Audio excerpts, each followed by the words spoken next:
my frightening fiends. I am here today with the one and only, obviously, Bryan guy, who has been topping locals and topped our sneak peek for Darkwing Blast, playing none other than Live Twin Spright, probably one of my favorite decks of all time. I'm so glad that we actually get to use the Live Twin cards now that the Toad stuff is out of the way and we don't have to worry about normal summoning anything and our first summon being just negated, destroyed, and our turn ending. So super awesome that we get to play this. I just wanted to update this list because I know a lot of people have been asking for it. If you missed Let's Top Locals, feel free to go check it out. We will put a card up in the corner, so make sure you don't miss that. And if you did, we'll just put a link in the description box down below for it as well. A lot of people have been sleeping on this deck, this format. A lot of people are saying that this is the not great version of the deck, and what do you think? I'd like to prove otherwise. I think the Runic cards are extremely strong, don't get me wrong, and I think trading cards like MST and Imperm for your battle phase it's cool, but into the next format, into the most upcoming stuff with the brand new Telemint support and the Ishizu cards, I genuinely believe this might be one of the best Live Twin variants and the best Spright variant in the game. All right, so no more Toad, more Twins, better resiliency, and honestly, I think this deck is also extremely strong. Like, you've been just doing really well at locals for a while, and you top sneak peek. Like, this deck is just absolutely wild. Obviously, the pilot definitely depends on things. Bryan's been on this deck since it literally came out. He's been playing Twins for like almost 2 years now. So if anyone is going to be trusted with this, I do trust him with everything. So with all that being said, make sure you subscribe, hit the notification bell, like the video, and make sure you go check out Let's Top Locals. There's some gameplay there with this deck if you want to see actual gameplay. And make sure you leave some comments down below telling Bryan he's doing a great job. He's trying to make this deck work this format, and let us know if you're playing this list and have any differences. But with all that being said, let's just get right into the deck and see what Bryan's been cooking up for y'all. Fabulous. All right, so we're going to start off with the best starter card in the deck is triple copies of the Live Twin Lila. This is pretty standard. Yeah, the reason you only play 3 of this, 1 and 1. So the reason that I'm playing 3 of this is because it grabs you your copy of the Kiss a Kill Frost. This card is just a draw on your opponent's turn. The whole purpose of this deck is just to draw. Draw. We're playing infinite amount of draws. We're playing a ton of hand traps because with the brand new format coming up, you have to be able to interact with your opponent. Hoffness is already full combo on your turn, so you need to be able to make sure that they don't do that on your turn and that they can't full combo on their turn as well. So we're playing 3 of the Lila. We are playing 1 of the regular Kiss a Kill, just in the instance that, you need a follow-up. You are playing some of the search spells for the Live Twin cards, so this just gives you follow-up, and also you do want to have more than 1 red target in the deck, and I think this is a better copy of the starters to play, because if you play 2 of this guy right here, you draw it and you have nothing to do, whereas if you draw this in and of itself, this is, full combo with the Live Twins as well. So I know there are people like trying to do like Toad shenanigans because she's a 2 aqua. I don't think that's optimal, team. Let's not do that. Yeah, so that's this is the Live Twin card, and then the best Live Twin card, Konami refuses to hit this card, so the best Live Twin card, we are playing Live Twin Scythe. My favorite card. I just don't know why this card is still in the game. Crazy. I don't know why we are allowing this card to run free. I don't know why. I forgot to write the word cyber. So it's just unreal. So there it is. Live Twin Scythe, and then this is kind of standard. We'll just fly through this. Triple copies of blue, Spright Blue. Yeah. Triple copies of Spright Jet. 1 copies of Pixies, 1 copy of Carrot, and 1 copy of Red. Yeah, this is pretty generic standard. Yeah, pretty standard. I will say I kind of want to like cut the Pixies, but it comes up every single time I play. Like every day that I play this deck, it comes up at least once, right? Like your opponent just summons a 6,000 attack, add Ignister, a rival, and you go, cool, normal summon anything, and then you just beat over their 20-minute turn. Like it really does come up. If you are in like a pinch, you are in a grind game, you can just special it back off Elf, and it really puts a lot of pressure on your opponent, makes them play differently. So I do think this card is worth at 1, and it's a dark, and it's an extender. You can just special it from your hand. Pixies is wild. I don't think there's ever been a time where I'm like, oh, Pixies. There's just a lot of lists that are cutting Pixies, and I think Pixies is kind of still a card that we should be playing. Yeah. And then the brand new Swap Frog. We are playing 1 copy of Hyperia. Oh, this card is crazy. I knew he'd be good one day. I'm really happy he's finally seeing some play. It is actually wild how strong this card is. So this card says, if this card is summoned, special, normal, whatever, just draw a card. That's it. It's just a little draw card when it's summoned. It's a level 2. You summon this off Gigantic, which is incredible because a lot of people think that Gigantic is the choke point. Gigantic is just a free card now. So you're literally just trading 1 for 1 with your opponent regardless, because if you summon Hyperia, not only do you get a free body, you get a free draw as well. And if they like Ash your Gigantic or if they Imperm your Gigantic, it doesn't matter because you already have all the resources you need anyways. This was just a free plus anyway. So this card is insane. I 1000% recommend playing this. A lot of people are on the Cap Shell. I think Cap Shell is a cool card as well. However, this is just on summon. You don't have to use it for anything. We are not playing IP in the extra deck, so it's not like we can abuse the Cap Shell on our opponent's turn as well. Whereas with the Elf, you can just special summon Hyperia on your opponent's turn as well and get an additional draw. The amount of times that I would activate this and then draw something like an an Ash, draw something like a an Crow. interruption. It's just like, it's unreal. So I think this card is 100% mandatory. We are playing for the live twin cards. We are playing the 1 copy of Secret Password and the double copies of Sunny Snitch. I think this card is really, really good. You can't just choose to play 3 of this. I was playing the quick play at one point, but I just don't think that live twin home is worth it in this variant of the deck. I think Password is really good because if you think about math, Password's gonna grab you Snitch, Snitch is gonna grab you Blue, Blue's gonna grab you Red out of your deck. You've already seen 4 cards, and now that you're drawing additionally off of like your Hyperias, off of your Reds, off of your Red in the extra deck, you're just drawing so many cards, and you're guaranteed to not see these. So deck thinning your deck for an additional amount of cards is just so strong right now. So, and obviously, you know, we hate to say it, but the burn effect is absolutely incredible. Yeah, having like an archetype burn effect and a gain for you, like that's definitely a helpful thing to have, and with your engine being bigger now, it's absolutely worth it to play. For the Spright cards, once again, just like super self-explanatory,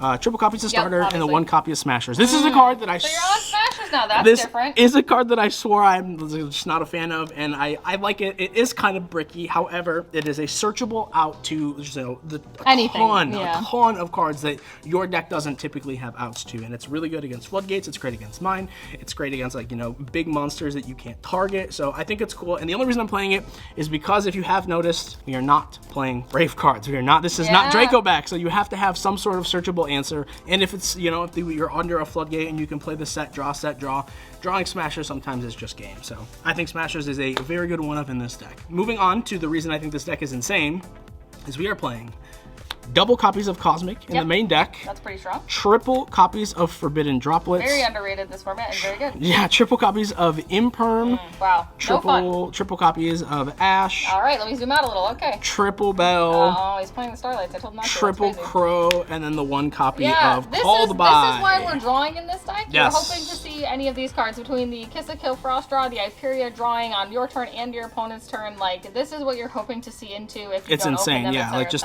these cards are just absolutely ridiculous. I think Crow and Bell are absolutely mandatory moving into the next format with Tier. Ash is really good also because it does stop like their extender with Shyren. It stops a lot of the new extenders that they get. Imperm is just really, you know, generic. Droplet is also insane in this variant of the deck because you are playing the live twins. So going second, normal a twin, activate, they chain something, you just chain Droplet, send the twin, get the other one, which is another reason when you're playing 1 red.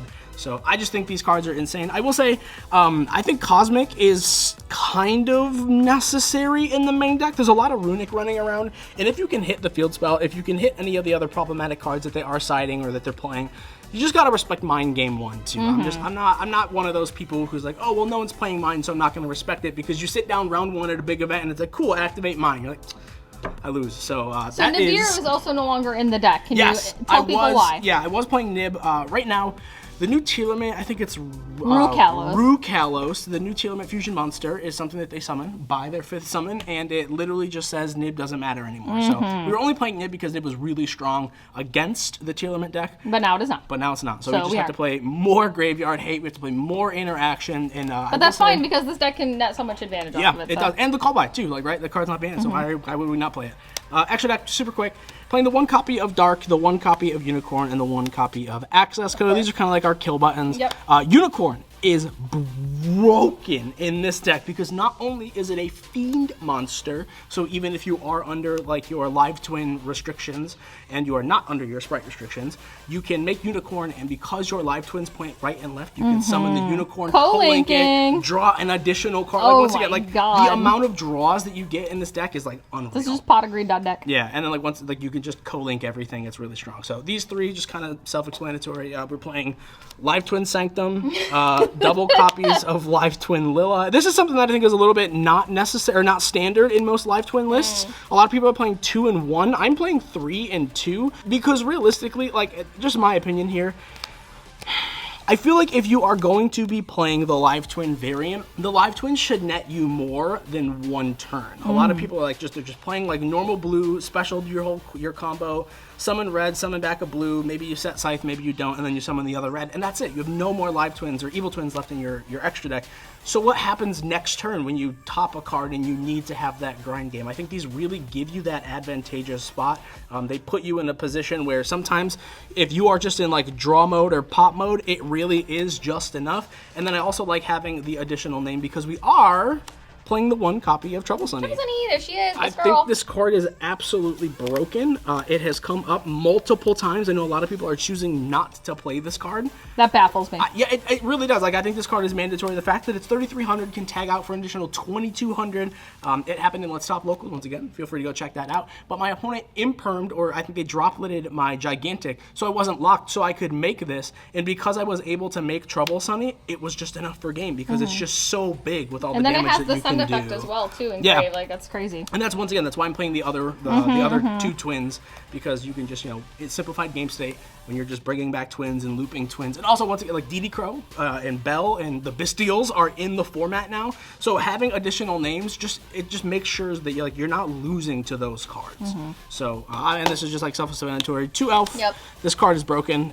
2 copies of Gigantic, and then 1 copy of Zeus. This Zeus has never come up. I've never played this card once. It's never hit the board because we don't have the room in our extra deck to play. It doesn't come up a whole lot. Yeah, we don't have the room to play like Downard. We don't have the room to play the Sky Cavalry. But I do think Zeus against a lot of back row decks is just super duper strong. Sometimes just being able to make Gigantic, not activate the effect, and then just bam, making Zeus, and then just wiping all the 5 back row if they have no interaction. It also just forces interaction, yeah. Yeah, it really does. And there are like so many extenders in this deck. Like, you can make Zeus, and then you can activate Starter after you've made Zeus and like wiped the board. You can use the level 2 and Zeus to make Elf, and then just play from there. So there's a lot of theory behind the Zeus, but I will say the live twins actually carry the deck. You don't need Zeus. Yeah, so. I was just gonna say, I feel like your version of this deck focuses more on the twins themselves and the engine of the twins rather than like going into other things. Like this, the twins just net so much advantage and can do so much on their own between the popping, the drawing, the Trouble Sunny, everything. Like there's no need to do anything. You also aren't playing Transcode anymore. I'm not playing Transcode, and I'm not playing Sprint. I will say I might swap Zeus out for Sprint and give it a shot, but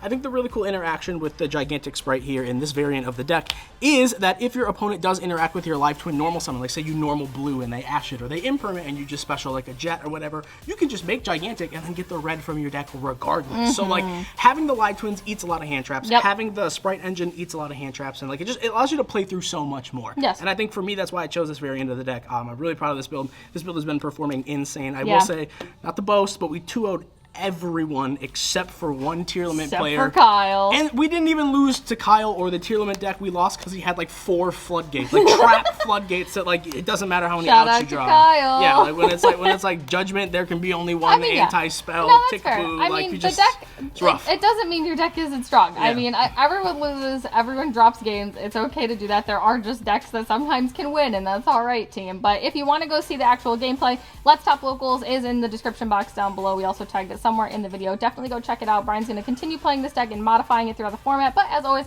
we just like to keep you guys in the loop because this is Brian's, like, claim to fame, his favorite deck. I absolutely love this deck. It's amazing, and I think people are really sleeping on this version and not giving it the credit where credit is due. So we're going to keep hustling with it. And if you guys enjoyed it, make sure you like, make sure you share, comment, subscribe, all that fun stuff. We're almost at 41K. And we will be uploading deck profiles on Monday. All that fun stuff. We will be, I believe, opening our case tonight on stream as well of Darkwind Blast. So make sure you come join us on stream tonight. I think we're opening our case. It's going to be a lot of fun. But anyway, thank you guys so much for watching this video. We love you. You matter. And we'll see you guys in the next video and on stream. See y'all. Bye, team. Oh, look. Let's Top Locals is right there. Wow, that's crazy. Or this way? I don't know. Anyway, it's one of the ways.